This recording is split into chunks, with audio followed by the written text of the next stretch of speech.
Hello, hello. Welcome back to Whole Lotta Heart, the podcast where we hold space for grief, healing, growth, and the messy middle of it all. I'm Kayla, your host, your hype girl, and your safe space, and today we're talking about something that doesn't get enough attention in the grief space, and that is the difference between grieving in public versus grieving in private. Because grief doesn't always look like tears and tissues and sad playlists. Sometimes grief looks like just holding it together at work. It looks like laughing at all the jokes at brunch with your friends. It looks like keeping it quiet because you're tired of explaining yourself or because the world has stopped checking in with you. There's grief that everyone sees, like the social media posts, the funeral service pictures, the public breakdowns, and then there's the kind of grief that you carry silently with you, alone. It's the kind that shows up on a random Tuesday afternoon when no one's around. So let's get into it. Let's talk about what public grief really feels like, how private grief can be even heavier, and why both are real, valid, and deserve to be acknowledged and honored. Okay, let's start with public grief. This is the visible kind of grief, and it's the version of grief that people expect to see. This usually is the kind of grief that shows up right after the loss. And when someone passes or when an event happens, because as we talked about before, grief doesn't always have to be the loss of someone. But when the event initially happens, there's this window of time where society they almost give you permission to be openly broken. There's like a time period in which it's acceptable to be broken. And people are calling, they're texting, dropping off food, sending flowers, and they're checking in with you. They're watching your stories that you might post. They're commenting on things, sending you messages. Everyone knows what happened, and they know that you're going through something at this time.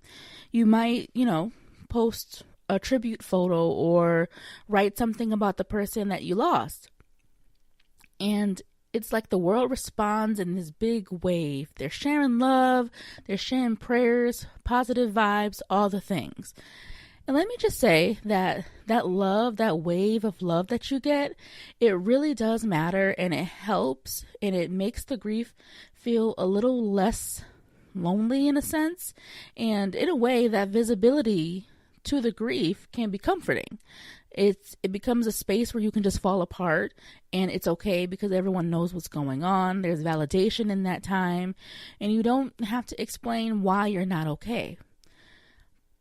But here's the thing. There's also pressure in that visibility because public grief can feel so exhausting. Suddenly, it feels like your grief has an audience, and at times you might feel as if you are performing pain. Like you feel like, your sadness, maybe your anger, your hurt is just completely on display. And you can get into this weird headspace where you're wondering if, people think you're grieving too much, or maybe you're doing too little. Maybe you aren't posting as much. You start to really second guess your own grief. You start thinking like, should I post something today? Because, I posted something yesterday. Or is it too soon to go out and be seen having fun? Or do people think that I'm milking it? Do they think I'm being over dramatic? Or will they forget about my person if I don't keep posting, if I don't keep this up? And it becomes this balancing act between honoring your loved one and protecting your peace. And let's be quite honest, let's be real here, that grief and social media are a complicated pair. We tend to run to social media when things happen to us because it can be healing to share, but also the internet it doesn't always feel safe, and some people don't know how to support you.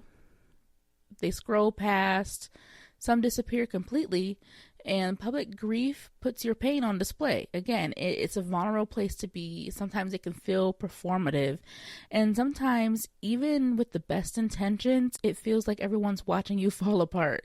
But no one's actually holding you through that breakdown. And that can hurt sometimes. And I know I mentioned social media, but that's not the only public display of grief. You can be in a store, it can be out while you're walking in the park, just something that's not to yourself, where people can see, people can comment, people can really be a part of it.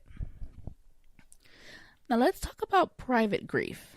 Now this is the grief that no one sees, the quiet aching, and this grief, it sort of lives in your body where only you can feel it, only you can experience it. It's the kind that shows up, when you're brushing your teeth, or you're suddenly remembering a conversation that you and your person had, or when you're alone in your car and the right song comes on and you just kind of break down a little bit. Private grief is the kind you carry silently, and it's not because you're hiding it. It's just because it feels sacred sometimes. Memories can pop up that you just don't want to share. It's totally just between you and your person.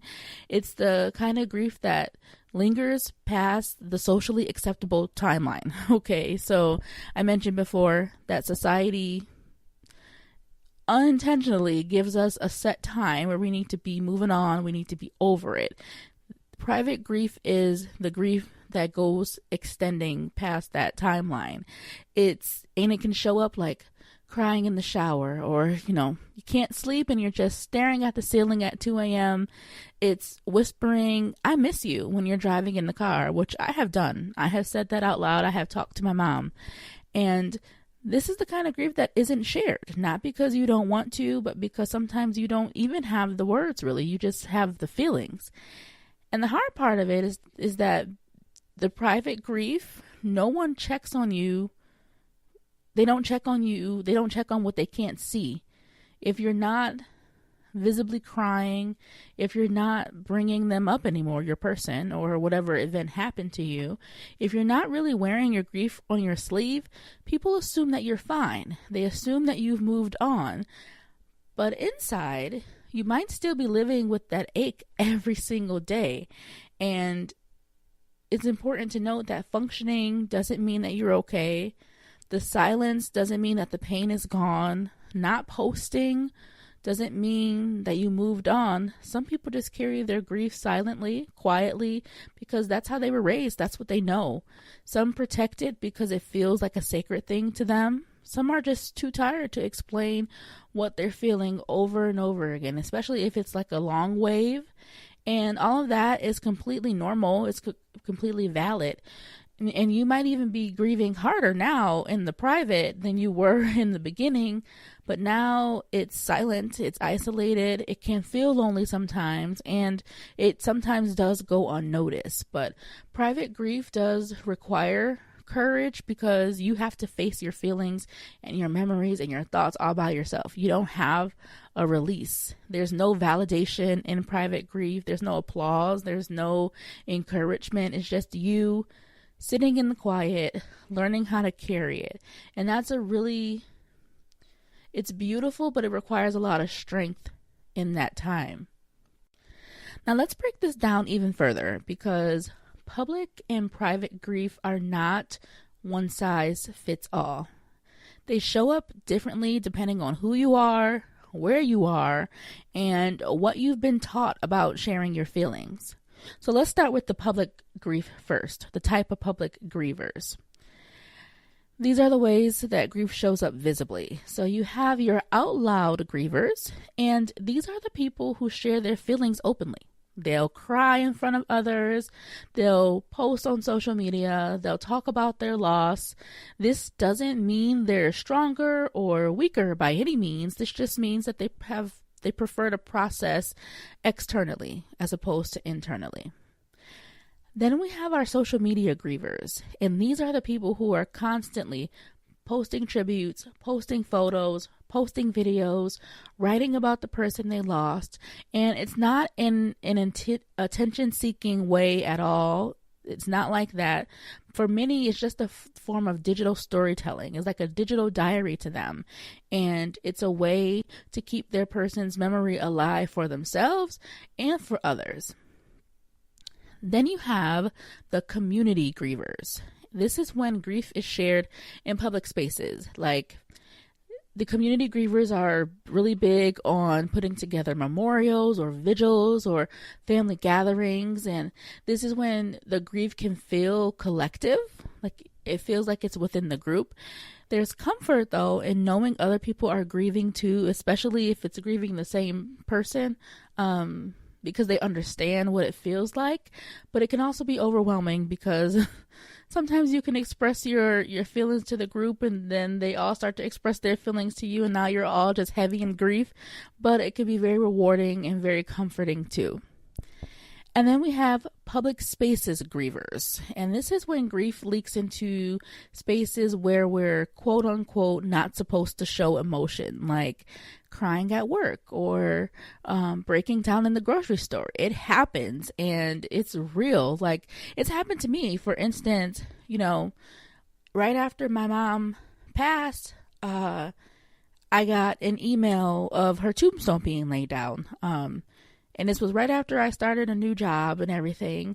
And I got the email, and the cemetery sent me a photo so I can see what it looked like, and it invited me to come look at it in person. And for me, that was closure. That was the formality of this being over. And I received that while I was at work. And I remember I walked out of my office to my work bestie's office. Her name is April. Shout out to April. I walked right into her office and said, I need to talk to you. I am about to break down. I explained to her what was going on, and she, with open arms, let me release my feelings. She let me share my thoughts, and she comforted me in that moment. I understand that is not what is considered normal or acceptable, to have this breakdown with your colleague or, in your workplace. I am fortunate and blessed enough that workspace I had then and my current workplace now, I feel very comfortable having these discussions. I would feel very comfortable having this breakdown with my colleagues if I needed to. I have that support, but I understand that not everyone does, because these are places where, breaking down or having emotional conversations don't really fly. It's not really accepted. Another example I have in terms of a public space grief was after my mom passed. We were heading towards the first Mother's Day. So, first Mother's Day without mom. And I was walking down the Mother's Day, or the seasonal aisle rather, in either Target or Walmart. And I was looking at all the Mother's Day, little trinkets and gifts. And it triggered me because I was realizing that I no longer had a mom to give a gift to this year. And it really kind of just hit me like a ton of bricks in the middle of the store. And I just started breaking down in the store. I was crying. It took me a second to process. And there were people who walked past me and they kind of looked and gave some stares. But there was a nice person who asked me if I was okay. And I explained to her what was going on. And she just kind of comforted me and told me, it is okay to have these feelings, let them out. And it was a beautiful experience. But that's not always the case with everyone. Not everyone's going to comfort you in that time. And it can be awkward sometimes. It really can. But I do encourage you that if you are triggered in a public space, to release the emotions and explain later. Don't try to hold them back, because sometimes that can make things worse. Now let's talk about the private grief, the grief that's invisible. So we have silent grievers. These are people who just don't feel comfortable expressing grief outwardly. They might process mostly in their minds through, journaling or in therapy. They feel deeply, but they would just prefer not to show it. Then you have functional grievers, and these are the ones who throw themselves into work. They distract themselves with work, routines, caretaking, and from the outside, they look fine, but inside they're really carrying heavy pain. They're doing all the things, but internally they're really trying to stay afloat. I was a functional griever in the time before I had my whole meltdown with my dad. Please check out episode 5 to hear that story. But before I had that conversation with my dad, I was doing all the things. I was functioning. I was staying busy. I was doing everything. But it came to a head and I was no longer a functional griever. And then we have compartmentalized grievers. And these are people who let themselves cry or feel when they're alone, like in the car or in the shower or late at night. They keep it together during the day and they let it out in private. Then we have our sacred grievers. These are the ones who really hold certain memories and feelings so close that because they don't want to share them with anyone. It's private because it feels too precious or too personal to put out in the world for them. They rather just keep the emotions and the memories within themselves. But why does this matter? Why do these types of grief matter? Well, because knowing your style of grief can really help you to stop comparing yourself to others. You might look at someone posting every week and think, should I be doing that? Am I not doing enough? Or maybe you're someone who's very open and you think, am I oversharing? Am I giving too much? The simple answer to that, no. There's no right way. There's only your way. And you might be a mix of all of these different types of grievers. I know that I am. Some days I'm chatty about memories and dreams that remind me of my mom. But other days I'm the, kind of do not disturb, I need a day to myself type of girl. But neither is wrong. Your grief expression is your own, and that's all that matters. It's totally valid to express your grief however you want to, whenever you want to. Let's talk about the act of pretending we're okay. Do you ever pretend like you got all your stuff together? You ever catch yourself smiling at someone while your heart is literally aching inside? You say, I'm fine, not because you are, but because it's easier than explaining how you feel. Because what are you supposed to say? What are you supposed to say when you're not fine? Actually, I'm barely holding it together today, and I cried in my car this morning, but thanks for asking, right? No, that's not quote unquote socially acceptable, right? So you perform, you put on your makeup, you show up to work, you go out with your friends, you laugh at their stories even when you feel numb, you post a cute pic even though you cried right before it and after it. And we do this because we feel like we are protecting our energy. We're tired of being the sad one. We don't want to be the downer. I know I struggle with that a little bit with my friends. I was to a point where I was sick of crying all the time with them. I was sick of releasing all the time. And I always felt like I'm the one who brought the energy down. We feel like there's a limit to how long we're allowed to grieve out loud. Again, society places this invisible timeline on us. And if we go past that timeline, we feel like we're doing too much. Or sometimes we just need to fake it to survive the day. But the thing is, pretending to be okay doesn't make your grief go away. Let's just note that. It bottles up instead. And over time, bottling up your grief becomes heavier and heavier, not lighter. It really builds pressure and it can be exhausting. It's sort of like the volcano where the pressure builds up and then, it comes to a head and it just erupts. So if no one else has told you this, because I know I have told you this in multiple ways, but it's okay to not be okay, even when people expect you to be.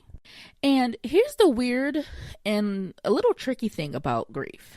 I talk about public grieving versus private grieving, but sometimes we want people to ask how we're doing or to ask about the process.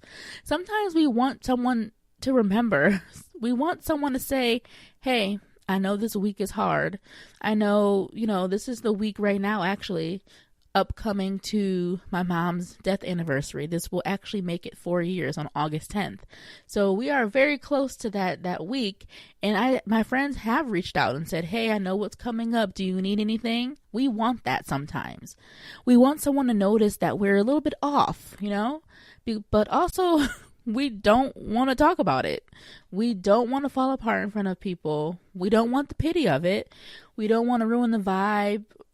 And that's the push and pull of grief. You want to be seen, but you're terrified of being exposed in some cases, and you want to be held, but you also want to protect your feelings. It's like an internal tug of war, and that can make grief feel like a secret sometimes, even though it's the loudest thing in your life. But these are very normal feelings to have. And, again, it's just about finding the balance between the private and the public. Now, let me say this with my whole heart, okay? If you post about your grief, you're not being dramatic. You're sharing your story. If you keep your grief to yourself, you're not being distant. You're honoring your own process. If you talk about your grief a lot, you're not annoying, you're processing.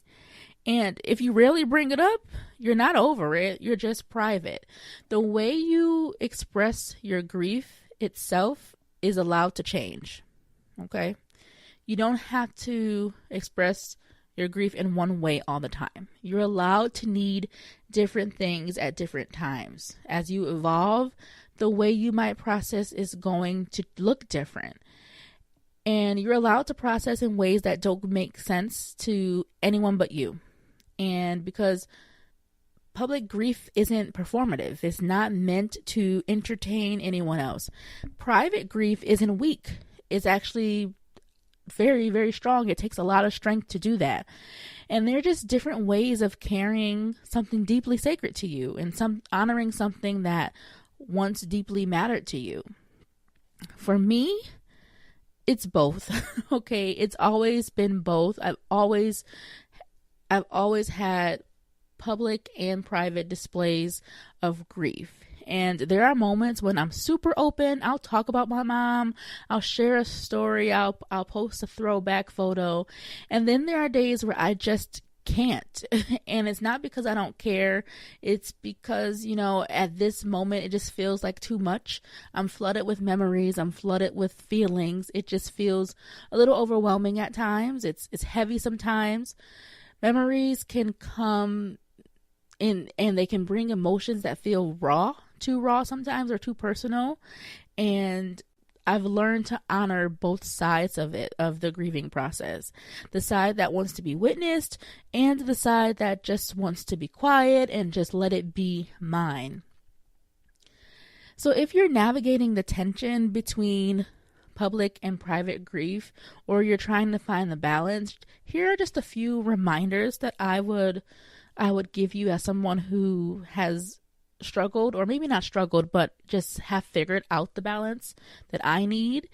First thing is, you don't owe anyone your sadness. Okay, you do not owe anyone your sadness, meaning if you want to keep it private, go ahead. If you want to share it, go ahead. But it's completely up to you. Your sadness, your grief is your own.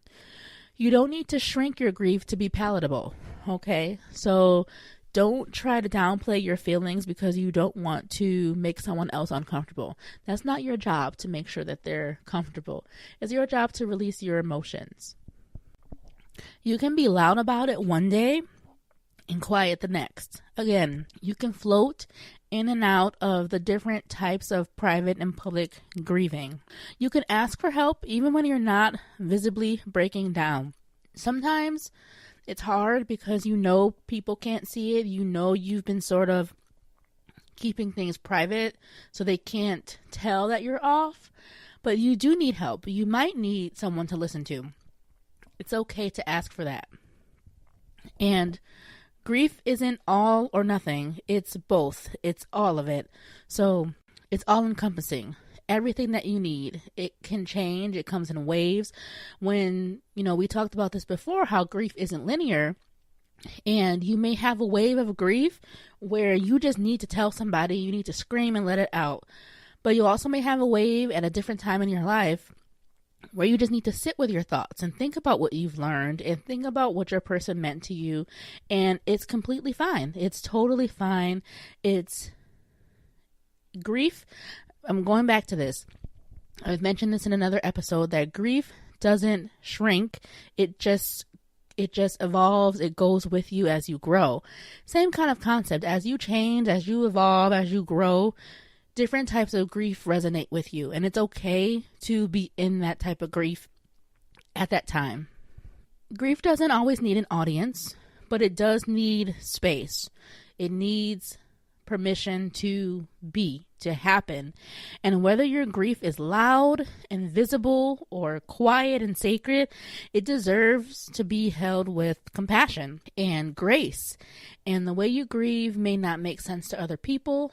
It might not be Instagrammable. It might not come with a timeline or a due date, but it's yours, and that makes it enough, and that makes it valid. So whether you're showing the world your pain by posting or you're holding it close to your chest, I see you, and your grief is real, your story matters, and you're not alone in having these different types of grieving journeys.